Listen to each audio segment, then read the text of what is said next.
이미 괜찮고 완결성 있는 제품이라면 당신을 왜 뽑겠어요? 그 상황에서도 뭔가 개선을 하고 더 나은 제품으로 만들어줄 사람을 채용하는 거지. 안녕하세요, 게임 캔버스 9번일입니다. 이번 영상에서는 신입 면접에서 자주 나오는 질문에 대해서 알아봅시다. 경력자분들은 영상을 따로 만들 생각이에요. 게임 캔버스에서 2019년도 공채 합격률은 역대급이었죠. NC소프트나 컴투스나 넷마블에서 한두 명 TO가 나는 곳에 저희 학생들이 많이 들어갔습니다. 코로나 상황에서도 저희 학생들은 면접을 많이 보는데요.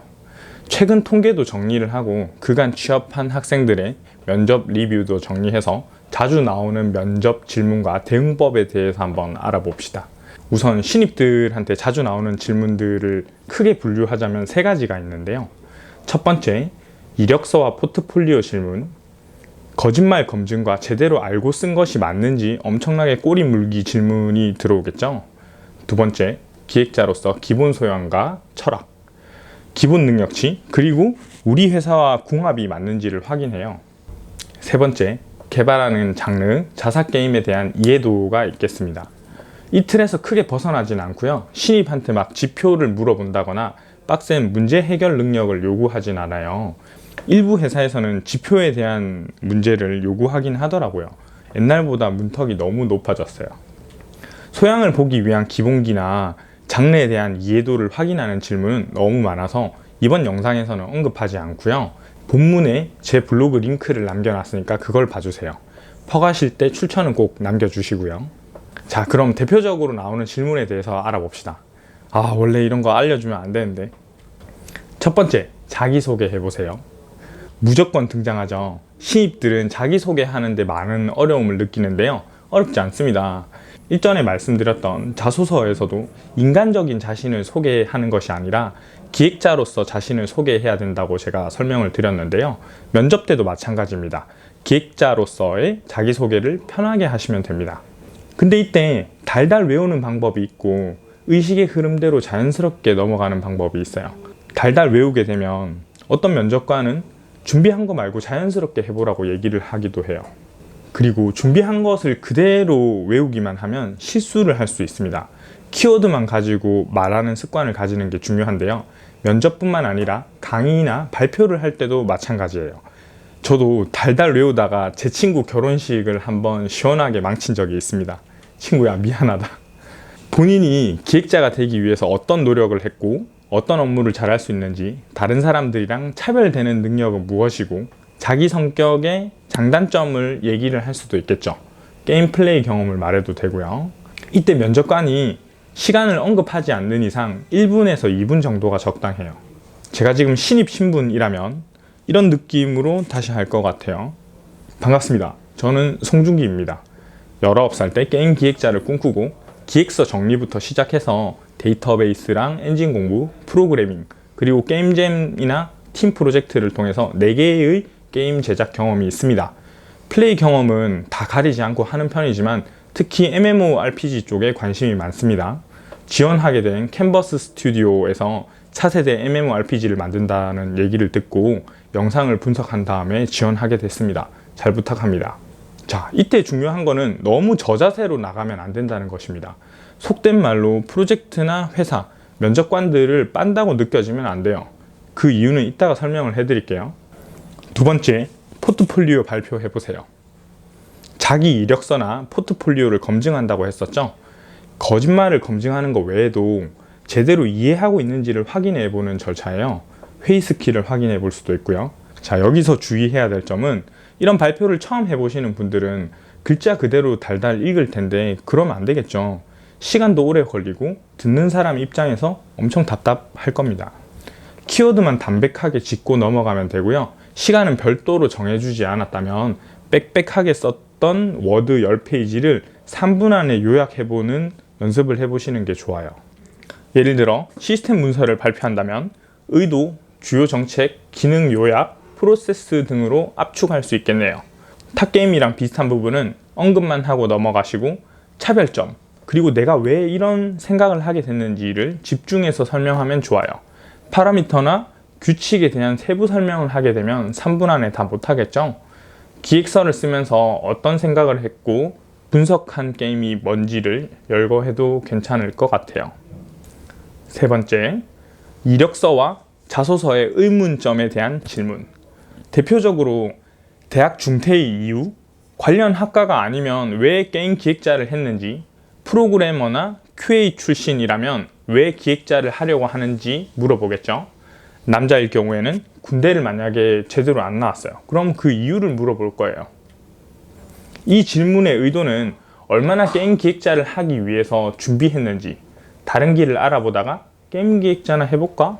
하는 느낌으로 얕게 접근한 건 아닌지를 확인하기 위한 거예요. 안 좋은 이유로 대학이나 군대를 빠진 것은 아닌지를 확인하기 위한 절차죠. 학생들 사례로 말씀드리자면 다른 직군이나 전혀 무관한 전공을 하다가 게임 기획자로 지원하는 경우에는 그 이유에 대해서만 20분 넘게 계속 꼬치꼬치 물어봐요. 미대 나왔는데 왜 게임 기획자 하시냐? 프로그래머를 하셨는데 왜 게임 기획자를 하시냐? QA랑 게임 기획은 전혀 무관한데 왜 어떤 관련이 있다고 생각하시냐? 등이죠. 답변에는 정답이 없겠죠. 면접관이 납득하고 합리적이라고 판단되면 오케이고 아니라면 계속 꼬리를 물 거예요. 제가 가정을 한번 하자면 게임을 만들기 위해서 여러 길을 찾다가 적성에 맞아서 원화를 시작했는데 게임 기획자라는 직군을 알게 되었다. 설계와 디테일을 잡는 것은 꾸준히 잘해왔고 좋은 원화도 좋은 기획을 통해서 그리게 된다. 표현함에 있어서 그래픽을 공부한 것도 도움이 될 거라고 생각한다. 뒤늦게 이 길을 알았지만 게임 기획자가 되기 위해서 이력서에서 기재한 것처럼 엄청 많은 노력을 했다 라고 답변을 할 것 같아요. 네 번째, 지원 동기가 무엇입니까? 공개 이력서로 회사가 불렀을 때는 물어보지 않겠죠.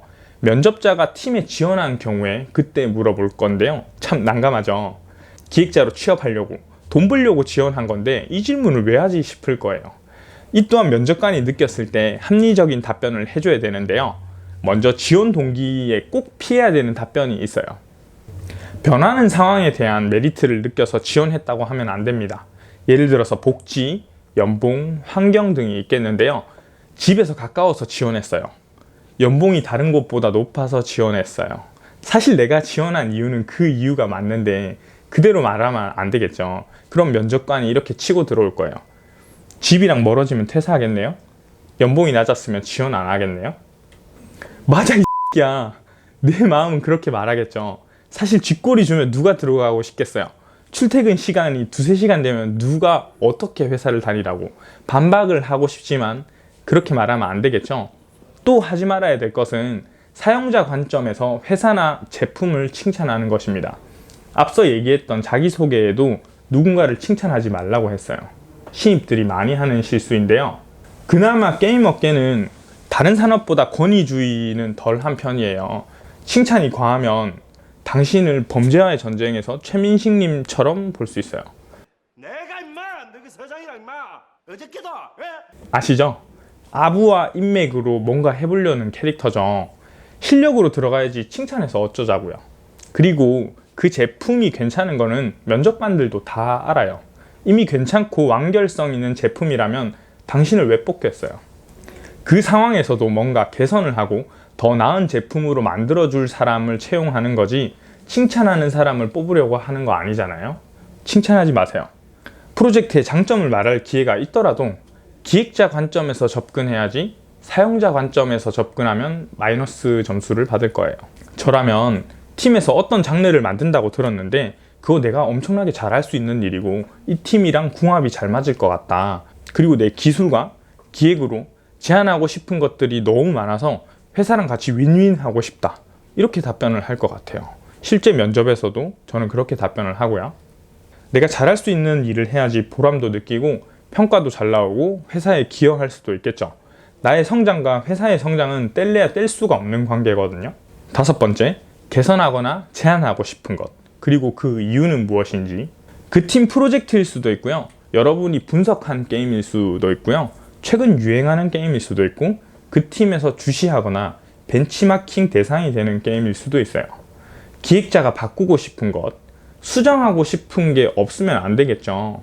직무의 핵심 역량 중 하나입니다. 개선점을 보는 눈과 실행할 수 있는 능력. 이것도 이전이랑 마찬가지인데요.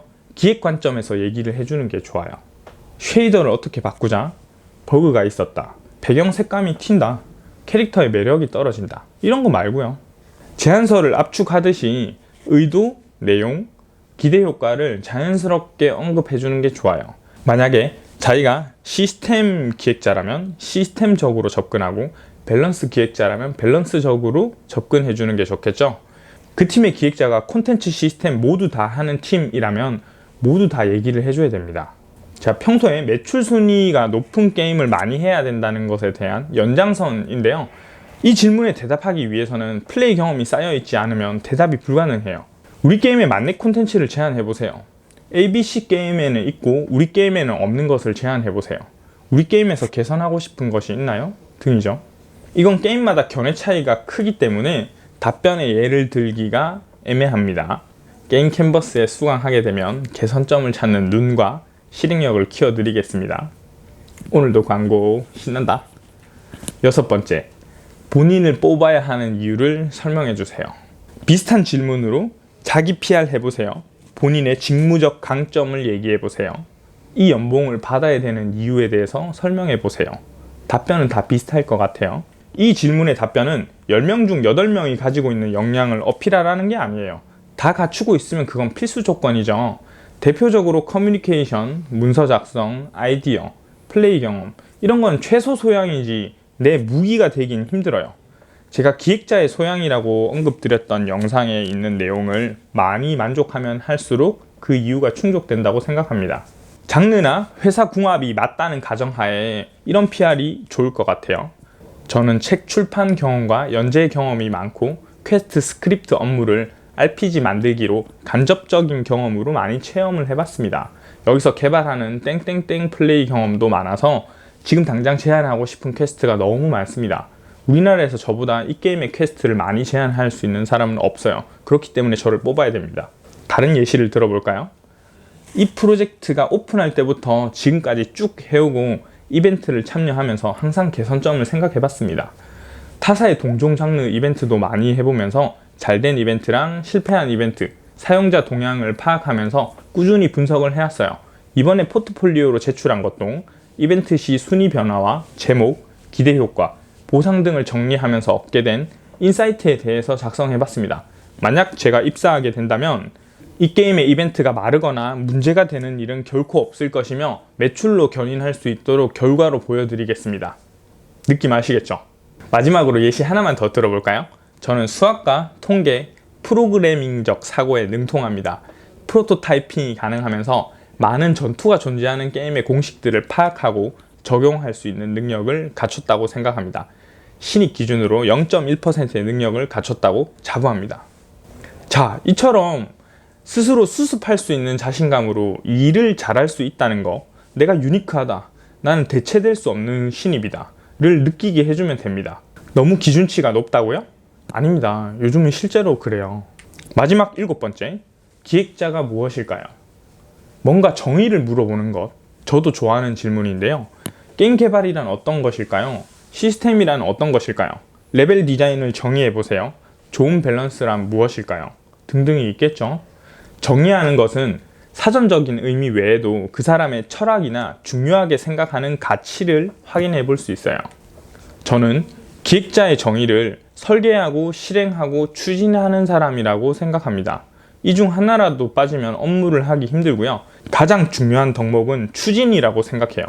아이디어는 누구나 낼 수 있습니다. 결과로 이끌어내는 능력을 가장 높게 생각해요.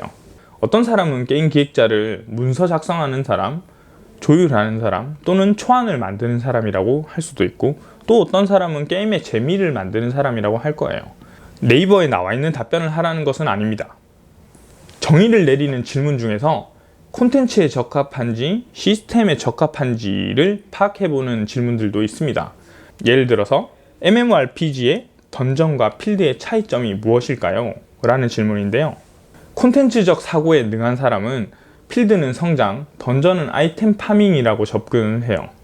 시스템적으로 사고를 하시는 분들은 필드는 심리스, 던전은 존 방식이나 독립적 공간 같은 표현을 쓰죠. 다른 해석이 있을 수도 있겠지만 정답은 없어요. 면접관 마음에 들면 그게 정답이겠죠. 자, 신입들에게 자주 하는 질문을 알아봤습니다. 앞에 이야기한 것 몇몇 개가 면접관 마음에서 벗어난다고 해도 면접은 면접관이 느낀 총점이 합산돼서 통과가 결정됩니다. 여러 가지 상황이 잘 맞아도 치명적인 것 하나가 점수를 깎아 먹어가지고 탈락할 수도 있고요. 애매한 능력치임에도 불구하고 날카로운 칼날 같은 무기가 하나가 있어서 그것 때문에 통과하기도 해요. 어떤 질문이 들어오든 그 질문은 이 사람이 일을 잘할 수 있을까를 확인하는 절차입니다. 그리고 애초에 회사나 팀의 궁합이 안 맞으면 어쩔 수 없어요. 내가 부족해서 탈락했을 수도 있지만 너무 결이 안 맞아서 함께하기 힘들 수도 있는 거죠. MMORPG만 주구장창 팠던 사람이 퍼즐게임 회사에 지원을 하게 되면 그건 궁합 문제죠. 뽑히더라도 서로가 행복하지 않을 겁니다. 그리고 본문에 제가 경력자들한테 설문조사한 자주 등장하는 면접 질문을 올려놨으니까요. 출처만 명시하고 퍼가주세요. 다들 면접 파이팅 하세요. 다음 콘텐츠에서 뵙겠습니다. 이상입니다.